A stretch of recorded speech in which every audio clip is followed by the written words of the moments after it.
Алейкум ассалам, армысың. Сендерде аудармашы бар ма? Әр қазақстаннан аударып береді, аударып беріп отырады. Сіздер қандай дейміз? Біз Қазақстан Республикасының азаматымыз.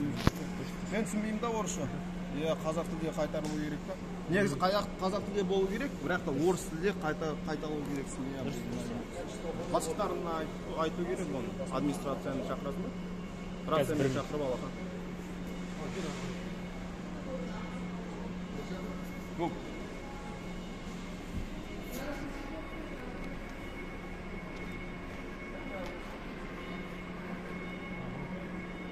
Как келеді дейді администратор, айтайын, ескеріп. Иә.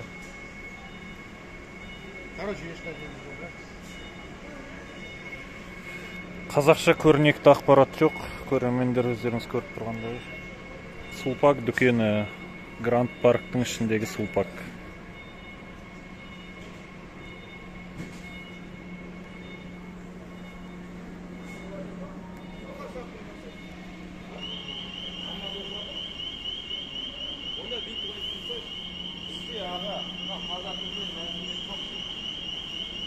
Бәрі қазақ тілде болу керек. Негізі қазақ тілде болу керек. Сосын орыс тілде қайталау керексіңдер. Болды. Сендер де заң бұзып жатсыңдар. Түсініп жатсыңдар ма? Соны айт. Бір жеткен